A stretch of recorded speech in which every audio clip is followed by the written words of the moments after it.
ગુજરાતમાં ખેડૂતોનો જે વીજ લાઇનના થાંભલા મુદ્દે વિરોધ ચાલી રહ્યો છે એમાં એક મહત્વપૂર્ણ ભાગ એ પાલ આંબલિયાનો પણ છે અને હવે પાલ આંબલિયા દ્વારા શું વાત કરવામાં આવી છે એની વિગતે ચર્ચા કરીશું। નમસ્કાર, હું છું ઉજ્જવલ અને આપ જોઈ રહ્યા છો નિર્ભય ન્યૂઝ। એક તરફ જેતપરના ખેડૂત આંદોલનનો અંત આવી ગયો છે અને બીજી તરફ હવે પાલ આંબલિયાને કોંગ્રેસ દ્વારા એક વિરોધ કરવામાં આવી રહ્યો છે। આ તમામ ચર્ચાઓની વચ્ચે પાલ આંબલિયા દ્વારા શું કહેવામાં આવ્યું એ પણ સાંભળી લઈએ। આપણા તમામ ખેતરો કરોડિયાના ઝાડા જેવા થઈ જશે। સમજ્યા? કરોડિયાના ઝાડામાં શું હોય? એક એક ખેતરમાં થાંભલો આવી જશે। એક એક ખેતરમાં અસંખ્ય લાઈનો અહીંથી નીકળે છે। આપણી જમીનની રક્ષા જો આપણે નહીં કરી શકીએ તો આવનાર સમય આપણા માટે અતિ ખરાબ અને અતિ ભયંકર રહેવાનો છે। તો હું સૌને વિનંતી કરું છું કે આ યાત્રામાં તમામ ખેડૂતો તાકાતથી પાલભાઈને તાકાત અર્પણ કરે એવી અપેક્ષા સાથે હું મારી વાત પૂરી કરું છું। જય હિન્દ। ખૂબ સરસ પરેશ પ્રમુખ સાહેબે વાત કરી। હવે હું આમંત્રિત કરી ખેડૂત નેતા અને જે આ યાત્રાના સારથી એવા પાલભાઈ આંબલિયા કે જેના ત્રીજે દિવસે પગના પરપોટા અમે જોયા છે, છોલા પડી ગયેલા અમે જોયા છે, ટ્યુબો લગાવતા જોયા છે। સતત એટલે સતત એક પણ જગ્યાએ બેઠા નથી, આરામ નથી કર્યો કે નથી કોઈ નબળી વાત કરી। હંમેશા આખી યાત્રાને ખૂબ જુસ્સો અને કોઈ પણ હોય એને મીડિયા મેનેજ કરવાનું આખી યાત્રાની અંદર તમામ આખી રૂપરેખા જે પાલભાઈ આંબલિયાના નેતૃત્વ હેઠળ થઈ છે એવા પાલભાઈ આંબલિયાને હું આમંત્રિત કરીશ। પધારો સાહેબ।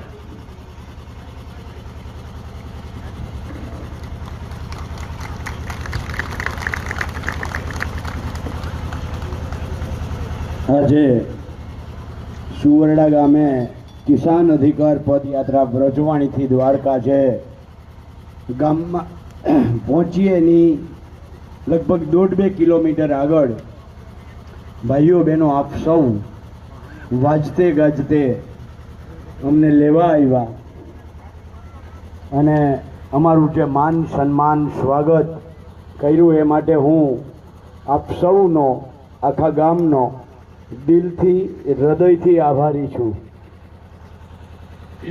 ભાઈ પરેશ મનોજભાઈએ જે વાત કરી એ વાતને હું ફરીથી રિપીટ કરવા નથી માગતો, પણ મૂળ પ્રશ્ન જે છે એ ખેડૂતોના પ્રશ્નો છે, ખેડૂતોના મુદ્દાઓ છે। માત્ર વીજ લાઈનો એ એક પ્રશ્ન નથી, જમીન માપણીનો પ્રશ્ન છે, દેવા માફીનો પ્રશ્ન છે, ડુપ્લિકેટ દવા ખાતર બિયારણનો ખેડૂત ભોગ બને છે એના પ્રશ્નો છે, આપણા ખેત પેદાશના ભાવો અને દૂધના ભાવો નથી મળતા એના પ્રશ્નો છે। આવા અલગ અલગ 5 પ્રશ્નો લઈ અને અમારી આખી ગુજરાત કિસાન સંઘર્ષ સમિતિ કે કિસાન કોંગ્રેસની ટીમ સતત આ મુદ્દે લડાઈ કરે છે।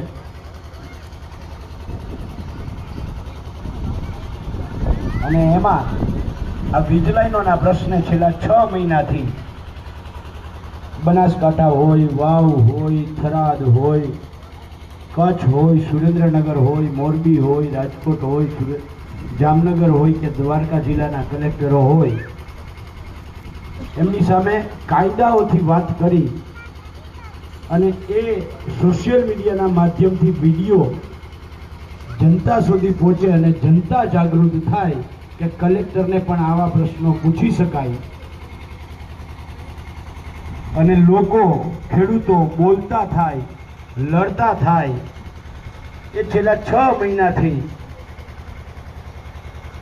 કિસાન સંઘર્ષ સમિતિની ટીમ, કિસાન કોંગ્રેસની ટીમ, માનનીય લાલજીભાઈ દેસાઈ હોય, જિજ્ઞેશભાઈ મેવાણી હોય, જયેશભાઈ પટેલ હોય, મહેશભાઈ રાજકોટિયા હોય, સત્યમભાઈ મકાણી હોય, પરેશભાઈ કાંબરિયા હોય, હરિચંદ્રસિંહ જાડેજા હોય, અમારા શક્તિભાઈ આજે પરિવારને કદાચ મૂકવા ગયા છે એટલે શક્તિસિંહ ગોહિલ જુનિયર એટલે બીજા શક્તિસિંહ છે, શક્તિસિંહ ગોહિલ હોય, આખી ટીમ જે છે હેમંતભાઈ વીરડા સહિતની આખી ટીમ સતત 6 મહિનાથી લડીએ છીએ. 6 મહિનામાં અમે લગભગ 8-10 જિલ્લાઓમાં 100થી વધારે નાની મોટી સભાઓ કરી અને પછી અમે કહ્યું હતું કે 15 જૂને એક જ ધૂન, 15 જૂન ચલો ગાંધીનગર.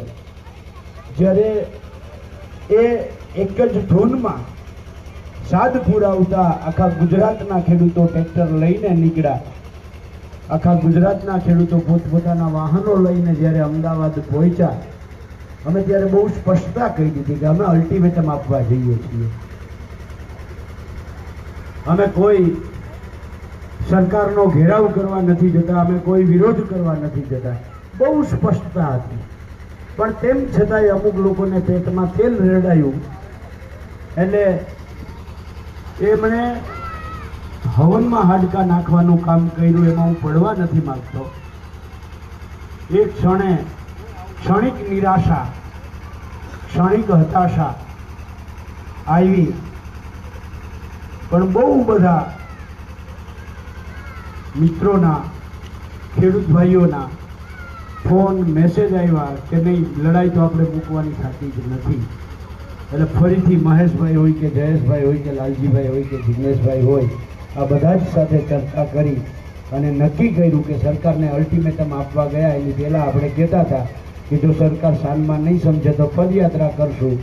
તો પદયાત્રા માટે આપણે બ્રજવાણીથી જ્યાં વીજ લાઈન રિલાયન્સની ચાલુ થાય છે અને છેક ખંભાળિયાની બાજુમાં ભટગામ પાસે જે જેકેટીએલનું ટાવર છે ત્યાં સુધી જ્યાં સળંગ લાઈન છે, તો આખી લાઈન ઉપર પદયાત્રા કરીએ અને બ્રજવાણીથી આપણે ભગવાન દ્વારકાધીશ પાસે જઈએ.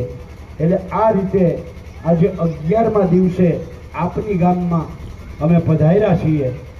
ત્યારે અમારી સાથે ભાઈ મનોજભાઈ પથેરિયા, પ્રવીણભાઈ, ઇકબાલભાઈ, હરિચંદ્રસિંહભાઈ, નાથાભાઈ, જે જામનગર જિલ્લાની આખી ટીમ છે, એમણે ખૂબ સાથ સહકાર અને સમર્થન આખા જિલ્લામાં આપ્યું છે. આજે મારા મોટાભાઈ જીવણભાઈ બરવાડિયા અહીંયા નથી પહોંચી શક્યા. બાકી જીવણભાઈ જ્યારથી જામનગરમાં અમે જામનગર જિલ્લામાં નહીં, આમ તો માળિયામાં પ્રવેશ કર્યો ત્યારથી સતત ચાલે છે અમારી સાથે. એટલે જીવણભાઈ બધાએ ખૂબ સાથ સહકાર આપ્યો છે. હું જ્યારે આવ્યો ત્યારે મને પ્રફુલભાઈ અને બીજા બધા જ આગેવાનોએ કહ્યું કે પાલભાઈ, તમારા સિવાય કોઈને બોલવાનું છે જ નહીં, તમારે એકલાએ જ લાંબુ ખેંચવાનું છે. એક તો મારું ગરું બેસી ગયું અને એમાંય લાંબુ ખેંચ્યું એટલે આવતીકાલે તો હું કંઈ બોલી જ ના શકું. પણ મિત્રો, મેં પરેશભાઈને, આજે અમારા શક્તિભાઈ નથી આવ્યા, કે શક્તિભાઈ તમારો સત્યમ હોય, અહીંયા ભરતભાઈ કારણે બેઠા છે, અહીંયા ભીખુભાઈ બેઠા છે, પરબતભાઈ કઈ બાજુ છે, ત્યાં પરબતભાઈ છે, આ બધા જ. અને અમે એટલા માટે મોકા આપીએ છીએ કે જેથી કરીને ખેડૂતો માટે એક બોલવા વાળો નવ લોહીઓ, નવ યુવાન લડાયક સાથી પેદા થાય, જે ભવિષ્યમાં ખેડૂતોની લડાઈ લડે. કાલે સવારે પાલભાઈ ના હોય, સાગરભાઈ ના હોય, આ તો કોરોનાની વેક્સિન પછી ખબર નહીં ક્યારે કોને એટેક આવી જાય, શું થઈ જાય. એટલે નવી પેઢી જો જ્યાં સુધી લડતી નહીં થાય ત્યાં સુધી ખેડૂતોના પ્રશ્નો આવતા રહેવાના છે. તો એના માટે એક નવી ટીમ તૈયાર કરવી, આ પણ એક અમારો મકસદ છે. અને એટલે અમે 2 દિવસનો આ બાબતનો એક સેમિનાર પણ રાખ્યો છે. આવનારા દિવસોમાં અમારી ગણતરી છે ફરીથી આખા ગુજરાતના ખેડૂતના દીકરા દીકરીઓને આપણે આમંત્રિત કરીએ અને એક સેમિનાર કરીએ કે જેની અંદર ખેડૂતના દીકરા દીકરીઓ કાયદાથી અધિકારીઓ સાથે કેવી રીતે વાત કરી શકે, એને કાયદાથી કેવી રીતે જવાબ આપી શકે. સાચું આંદોલન આ છે. વીજ લાઈનોનું આંદોલન સાચું નથી, જમીન માપણીનું આંદોલન સાચું નથી, પાક વીમાનું આંદોલન સાચું નથી. સાચું આંદોલન એ છે કે ગુજરાતના ખેડૂતો માટે લડવા માટે ખેડૂતના દીકરા દીકરીઓને તૈયાર કરવા અને એ આવનારી નવી પેઢી માટે લડાઈ કરે, એમને કાયદાસર માર્ગદર્શિત કરવા, એમને અધિકારી સાથે વાત કરતા કરવા. એટલે આ પણ એક અમારો પ્રયાસનો ભાગ હતો ને એના માટે જે તમે મને કહ્યું હતું તમારા સિવાય કોઈ નથી બોલવાનું, તેમ છતાંય પરેશને અમે બોલવા ઊભો કર્યો. એની નાની મોટી ક્યાંય ભૂલ હોય તો આપણે કહીએ ને ઓલો કાંધિયો થાય છે, કાંધિયો જ ગયો ને હું ગયો કે હું બળદ નથી ગયા એટલે ભૂલાઈ ગયો છે, કાંધિયો જ ગયો ને. હા એટલે ક્યાંક ધોહરી આમ ઓહલાવી જાય તો આમ વાંધો નહીં. એટલે મિત્રો મારે વધારે કોઈ વાત નથી કરવી, પણ આ જે પરિસ્થિતિનું નિર્માણ થયું છે એના માટે ક્યાંક ને ક્યાંક આપણે સૌ જવાબદાર છીએ. હું યાદ કરાવવા માંગુ છું 2016-17 જામનગર જિલ્લાના લગભગ 200 ગામોમાં હું અને ગિરધરભાઈ વાઘેલા પ્રોજેક્ટર લઈને ફર્યા. એક જામનગર જિલ્લાના કહું છું, ખાલી એક જામનગર જિલ્લાના. આવા જ ટાણે જ્યારે અંધારું થઈ જાય ત્યારે પ્રોજેક્ટરથી બતાવી આ જમીનમાં આપણી કેવી ભૂલ ભરેલી છે, તમારા ખેતરમાં કેટલી અને કેવી ભૂલો છે. તમારા કોઈના પેટનું પાણી ના આવ્યું તે દિવસે 16-17માં હું રાડું દેતો તો અત્યારે ભોગવો છું કે નથી ભોગવું? સાચી વાત છે, ખોટી વાત છે? એટલે આપણે જ્યાં સુધી આપણા ખેતરમાં ભૂલ ખબર ના પડે ત્યાં સુધી કોઈની વાત માનવી નહીં. આવું આપણે નક્કી કરવું. આ વીજ લાઈનોના પ્રશ્ને 2017-18થી અમે લડીએ છીએ. 2017ના પરિપત્ર અમે લડી અને જે 7.5% વળતર આપતા હતા એ 15% કરાવડાવ્યા 21માં. એમાંય લડાઈ કરી અને એ 7.5ના 15 ને 15ના 25% સરકારે કર્યા. અને ત્યાર પછી છેલ્લા 6 મહિનાથી આ જે લડાઈ ચાલુ કરી છે, અત્યારે સરકારે જંત્રી ભાવના બદલે માર્કેટ ભાવ અને એમાં 2 ગણા ઉપર આવી છે. અમને 2 ગણાથી સંતોષ નથી, તમને છે? એ 2 ગણા કેવી રીતે માર્કેટ ભાવ નક્કી કરશે એ ખૂબ સમજવા જેવું છે. એ એમઆરસી માર્કેટ રેટ કમિટી જે છે એમાં 3 જણાની કમિટી હશે. એક કંપનીનો માણસ, એક ખેડૂતનો માણસ અને એક કલેક્ટરનો માણસ. હવે કલેક્ટર બેનો હું હવે ટૂંક જ સમયમાં વાત પૂરી કરું છું ને પછી રાહડા રમવાનું છે.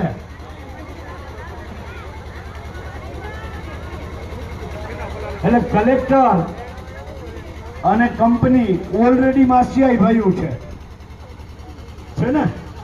અત્યારે કલેક્ટર તો આપણું સાંભળતા જ નથી. તો કમિટીમાં બહુમતીમાં કોણ આવ્યું?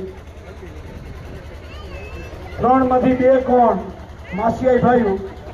તો આપણા ભાગે તો કઈ ના આવ્યું. ઈ નક્કી કરશે તમારી જમીનની કિંમત. તો પછી આમાં જે હતું ઈ નથી થવાનું છે. આવી કેટલી ગડબડો છે, પણ મને લાગે છે કે એમાં પૈડા વગર ટૂંકમાં વાત હવે મારે એટલી કરવી છે. પરેશભાઈ આમંત્રણ આપ્યું, ભાઈ મનોજભાઈ આમંત્રણ આપ્યું. હું પણ આપ સૌને 2 હાથ જોડીને વિનંતી સાથે આમંત્રણ આપું છું કે ચલો આપણે બધાય સાથે મળી ભગવાન દ્વારકાધીશની ધજા લઈ અને અહીંયાથી જે કોઈ આગળના ગામો આવે છે, હર્ષદપુર અને છેલ્લે રાત્રિ રોકાણ પીપરટોળા છે, આજે આવતીકાલનો દિવસ સુવર્ણાની તમામ બહેનો ભગવાન દ્વારકાધીશની ધજાજીને વડાવવા માટે પીપરટોળા સુધી આવે.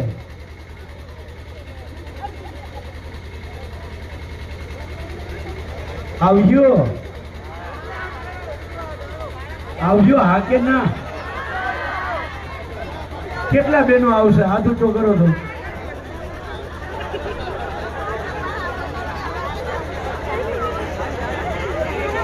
ચલો પીપળખોડા રહેવા દો. બપોરનું વિરામ ક્યાં છે? હર્ષદપુર. લાવડિયા નાઘુના સુધી તો આવ્યો કે નહીં આવ્યો?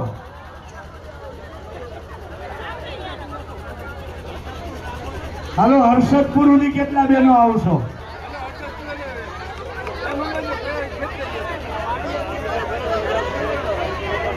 બોલો ભારત માતા કી. હર્ષદપુર સુધી આવજો અને કોઈ ફરજિયાત નથી, પણ અહીંયા શું કહે ધજાજીને જ્યારે આવ્યા ને ત્યારે મેં જોયું પડાપડી થતી હતી ધજાજી લેવા માટેની. એટલે મારે ટેસ્ટ કરવો તો કૃષ્ણ પ્રત્યે કેટલાકને પ્રેમ છે કે ખાલી અહીંયા અડીને જ પ્રેમ પૂરો કરી લેવો છે. હા, જો પ્રેમ હોય તો ઉઘાડા પગે અહીંયા હાલવું છે, પણ થોડીક વાર અડધો મીટર આવો. કૃષ્ણ તમને ધજા તમને જ આપી. હર્ષદપુર સુધી તમારી પાસે કોઈ ધજા નહીં. આવો હાલો, બરાબર છે ને? એટલે પહેલી હર્ષદપુર સુધી કાલે જેટલા બહેનો આવી શકે સવારે 7:30 નીકળવાનું છે. અહીંયા અત્યારે 20 થી 25 બહેનો તૈયાર થયા છે. મને પૂરો વિશ્વાસ છે કે એક બેનપણી વધારી અને કાલે 50 બહેનોને તૈયાર કરીને આવશે અને હર્ષદપુર સુધી અમને વડાવવા આવશે. પણ જેટલા પીપળખોડા સુધી આવી શકે એ આવકાર્ય છે. પાછી તમને રિટર્ન અહીંયા પહોંચાડવાની જવાબદારી તમારા ગામના કોઈ ભાઈઓ નહીં કરે તો અમે કરી દેવું, એ અમારી જવાબદારી. પણ પીપળખોડાથી મને સંતોષ નથી. હું એવું ઈચ્છું છું કે જ્યારે દ્વારકા ધજાજી પહોંચવાના હોય એના છેલ્લા 2 દિવસ આખું ગામ બહેનો ભાઈઓ બાળકો ભલે 5-7 બસ બાંધવી પડે તો બસ બાંધો. આપણે વાજતે ગાજતે છેલ્લા 2 દિવસ હજારોની સંખ્યામાં દ્વારકાધીશ જવું છે. છેલ્લા 2 દિવસ દ્વારકા આપ સૌ પધારો એનું આમંત્રણ આપવા માટે, આહવાન કરવા માટે, હાકલ કરવા માટે હું આવ્યો છું. આ પાછળ પોલીસના મિત્રો છે, આઈબીના મિત્રો હોય છે. હવે હું કેમ તમને કહું છું, દ્વારકાજી આપણે જઈએ છીએ હારે હારે સરકારમાં રોજે રોજનું રિપોર્ટિંગ થાય છે. કેટલા લોકો સાથે ચાલતા હતા. બોલો, હુંગરીના માળાવાળી વાર્તા ખબર છે તમને કોઈને? આપણે ઝીણકા હતા તો એક પાઠ આવતો હુંગરીનો માળો. બાજરામાં હુંગરીએ માળો કર્યો, બચ્ચા ઈંડા મૂક્યા, બચ્ચા થયા અને એક દિવસ હુંગરી કંઈક બચ્ચાઓ માટે ખોરાક લેવા ગઈ તો પાછળથી ખેડૂત પરિવાર વાત કરતો હતો કે હવે આપણે બાજરો વાઢી લેવો જોઈએ. એટલે હુંગરી જેવી પાછી આવી એટલે એના બચ્ચાએ કહ્યું કે માં, આજે તો ખેડૂત પરિવાર બાજરો વાઢવાનું કહેતા હતા, આપણું શું થાય? એટલે હુંગરી કે ચિંતા કર નહીં દીકરા, કંઈ વાંધો નહીં. પાછા 3-4 દિવસ પછી એ જ ખેડૂત પરિવાર વાત કરે છે કે હવે તો બાજરો કણી ગયો છે, હવે વાઢી લેવો જોઈએ, હવે તો પાક ઉપર આવ્યો છે. ફરીથી બચ્ચાએ વાત કરી કે માં, આજે તો આવી વાત થઈ, કંઈ ચિંતા કરો નહીં. એક દિવસ બચ્ચાએ સુગરીને કહ્યું કે માં, આજે તો ખેડૂત પરિવાર એવી વાતો કરતો હતો કે મૂલી આપણે રાખી લીધા છે, એને દાંતેડા કકરાવી લીધા છે અને આ વાઢીએ દીકરા તો સવારે આપણે ઉડી પણ જવું છે. એટલે એવી જ રીતે આ હુંગરી રૂપી જે સરકાર છે ને, એ સરકાર આથી પોલીસ આઈબી રૂપી બચ્ચા એને મેસેજ પહોંચાડે છે કે આટલી જ સંખ્યા હતી, ડરવાની જરૂર નથી.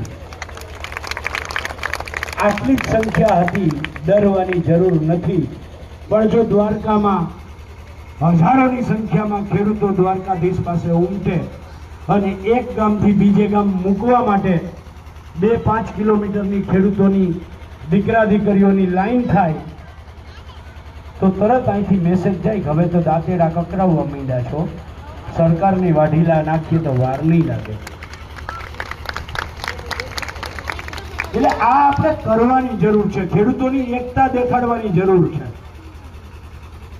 અને અમારું કિસાન સંઘર્ષ સમિતિ, કિસાન કોંગ્રેસનું કાયમીનું એક સૂત્ર રહ્યું છે કે મારી જ્ઞાતિ ખેડૂત, મારી જાતિ ખેડૂત, મારો ધર્મ ખેડૂત ને મારો પક્ષ ખેડૂત.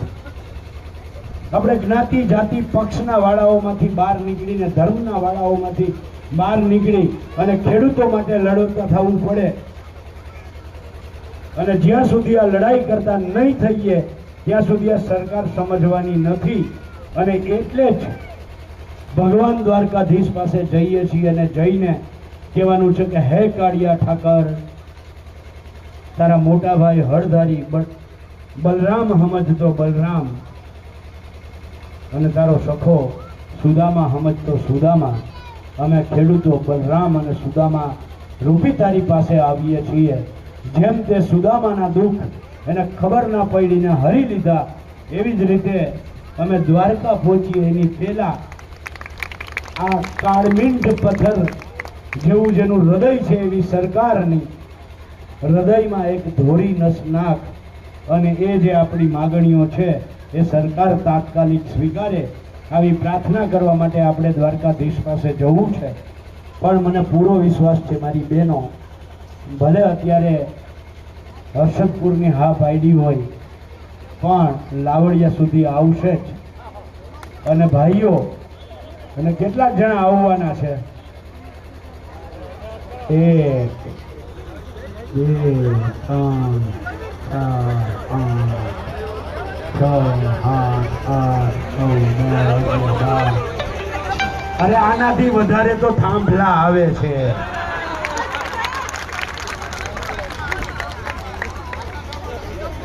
હે?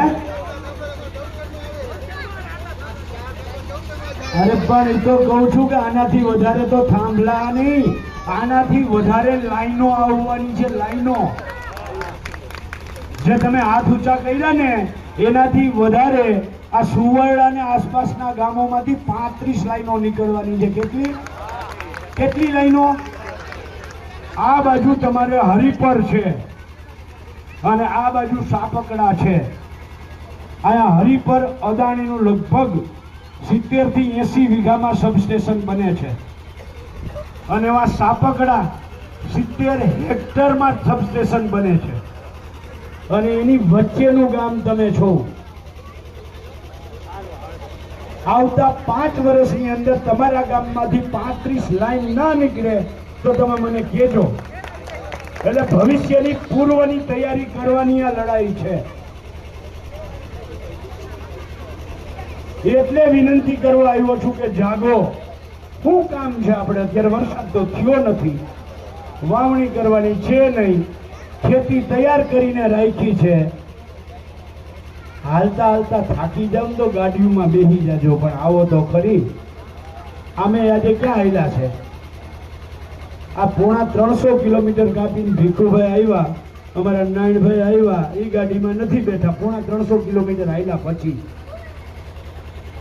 અને આપણે આ પાટિયાથી અહીંયા સુધીમાં 4 વ્હીલર. મને તો આ યુવાનોને જોતો હતો ને ત્યારે એમ થતું હતું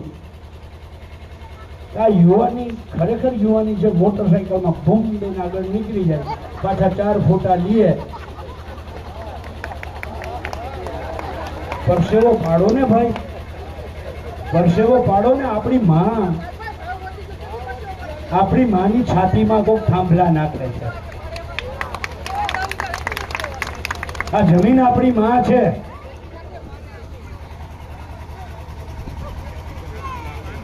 આજે અમે શું કામ હાલીએ છીએ? આ પદયાત્રા શું કામ છે?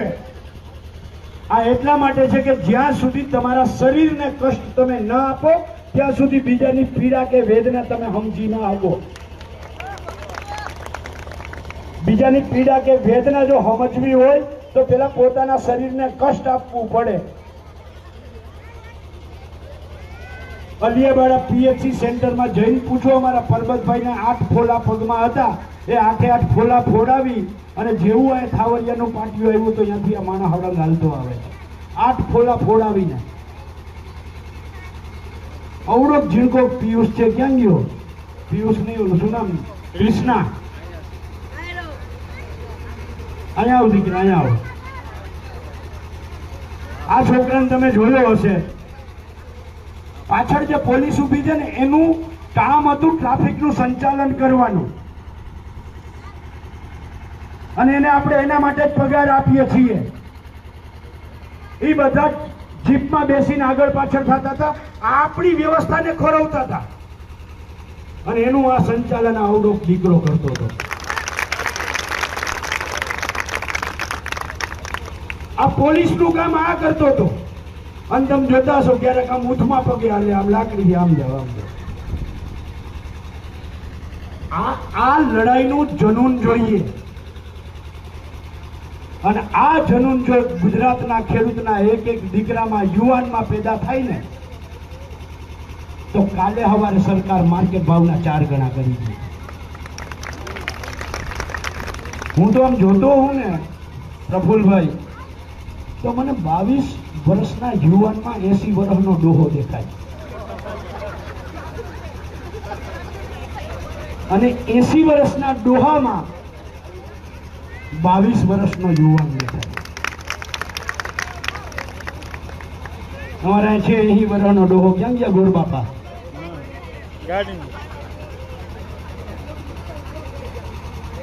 ગોર બાપા પોણા 300 કિલોમીટર કાપીને આવ્યા છે. કાલે સવારે તમારા ગામમાંથી જે યુવાનો રમવા વાળા હોય એને છૂટ અહીંથી હર્ષદપુર સુધી બાપા ભેગા રમતા રમતા હાલજો. તમે થાકી જાઓ, એ નહીં થાકે. એટલા માટે કહું છું, માત્ર શરીરની જુવાનીથી જુવાન નથી હોતું, મન જુવાન જોઈએ. અંદર લડવાની તાકાત, અંદર લડવાની હિંમત, આ જે હોય ને આ જુવાની છે. એ 80 વર્ષનો ડોહો હોય, માંડ હાલી શકતો હોય, એને ખબર પડે કે ખેડૂતોનો પ્રશ્ન લડવાનું છે, એટલે ઊભીને દોડીને ભાગે.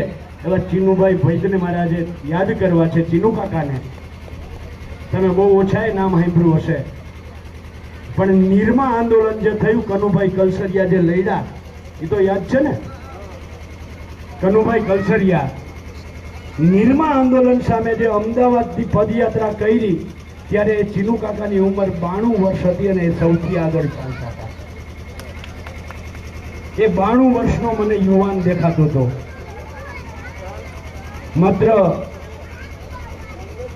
શરીરથી આપણે યુવાન નથી, આપણી લડવાની અંદરની ધગશ, જજ્બો, જનૂન, જોશ જે છે, આનાથી આપણે યુવાનો હોઈએ છીએ. એટલે વધારે કોઈને કહેવાય ગયું હોય તો હમણાં જ રાસ ગરબા પછી જમવાનું છે, 2-4 રોટલી વધારે ખાઈ લેજો, પણ વાત તો સાચી જ ખાઈ.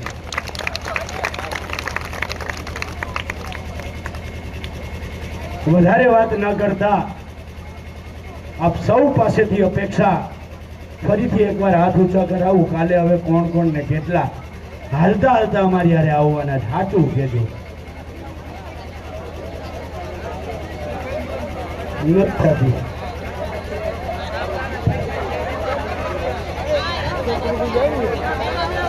કઈ વાંધો નહીં. છેલ્લા દિવસે દ્વારકા કેટલા આવવાના છે એ તો કયો?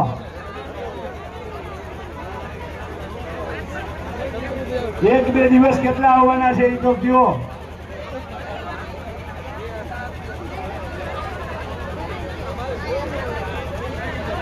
આમાં ખોટે મારે ખાલી એક ઝીણકી વાત કરીને મારી વાત પૂરી કરવી છે. આમાં ઘણીવાર એવું થાય, મેં આટલા ટપાયરા પછી તમે ઉચ્ચાર કર્યા એટલે મને વિશ્વાસ જ છે કે તમે આવ્યો, પણ હું કહું છું એવું ના થાય, ખાસ જોજો. એકવાર નરેન્દ્રભાઈને ઈચ્છા થઈ અને એમને એમ થયું કે કલાકારોને બોલાવી અને એકાદો ડાયરા જેવું કંઈક ગોઠવી. આવ્યા કલાકારો, જો ડાયરો ચાલુ. અમારા લાલજીભાઈ આ વાત મોટા ભાગે કરતા હોય છે, પણ આજે નથી, એટલે એની ગેરહાજરીમાં હું કર્યું છું. એક પછી એક આમ શું કહેવાય, હાકલા પડકારા થતા જાય, નરેન્દ્રભાઈના વખાણ થતા જાય, નરેન્દ્રભાઈ ખુશ થતા જાય, અને નરેન્દ્રભાઈ ખુશમાં થઈને કહી દીધું 10 ગામ આપ્યા કવિતાને, કલાકાર તને 10 ગામ આપ્યા. તો કલાકારે વધારે વખાણ કરવાના ચાલુ કર્યું. 20 ગામ આપ્યા. આમ કરતા કરતા રાતના 2:30 વાગી ગયા. છૂટા પડ્યા. સવારે ઉઠીને કલાકાર નરેન્દ્રભાઈ આગળ ગયો કે નરેન્દ્રભાઈ, રાતે ઓલા 36 ગામ આપ્યા હતા એ ક્યાં ક્યાં, એ તો કયો. નરેન્દ્રભાઈએ જે જવાબ આપ્યો એ સાંભળવા જેવો હતો અને ઘણું શીખવા જેવો પણ છે. એણે કહ્યું કે અરે કલાકાર, મને જે ગમતું હતું એ તું બોલતો હતો અને તને જે ગમતું હતું એ હું બોલતો હતો. આમાં લેવા દેવાની વાત ક્યાં આવી? મને જે ગમતું હતું એ તું બોલતો હતો, મારા વખાણ કર્યા રાખતો હતો, એટલે તને ગમતું હતું હું ગામ દેતો હતો, એટલે તને ગમતું હતું એ હું દેતો હતો. આમાં લેવા દેવાની વાત ક્યાં આવી? એવી જ રીતે કાલે પાછું એમ ના થાય કે તમને ગમતું હતું તો આજ કરાવવાનું તમે કરતા હતા. એટલે આવું ના થાય એ ખાસ જોજો. મને ખબર છે બહેનોને રાસ રમવું છે અને હવે સમય પણ ઘણો થયો છે ને પદયાત્રીઓ પણ થાક્યા હશે, એટલે એને પણ વિરામની જરૂર છે. એટલે વધારે વાત ના કરતા 2-3 નારા બોલાવીએ. જય જય જય જય જય જવાન.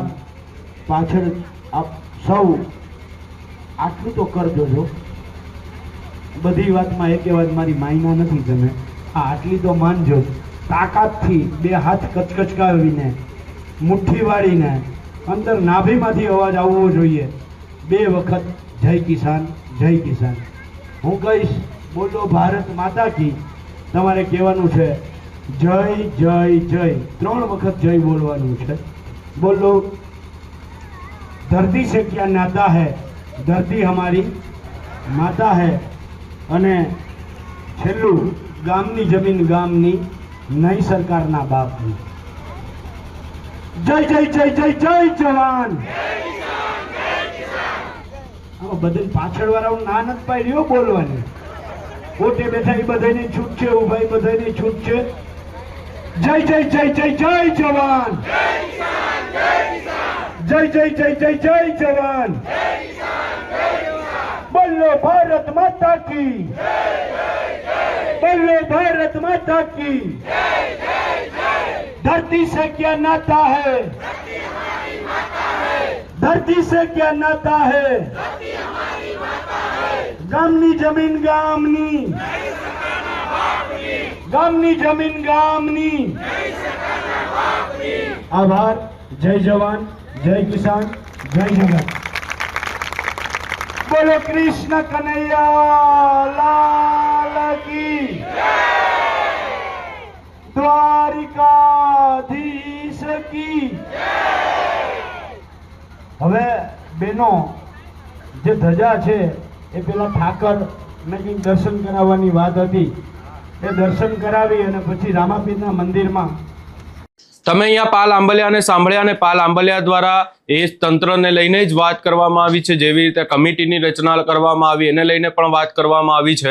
જોવાનું રહેશે કે હવે ખેડૂતોને કેવી રીતે આગામી સમયમાં વળતર ચૂકવવામાં આવે છે. આ સમગ્ર બાબતે તમારો શું અભિપ્રાય છે એ અમને કમેન્ટ કરી જરૂર જણાવશો ને અમારી ચેનલ નિર્ભય ન્યૂઝને લાઇક, શેર, સબસ્ક્રાઇબ કરવાનું ભૂલશો નહીં.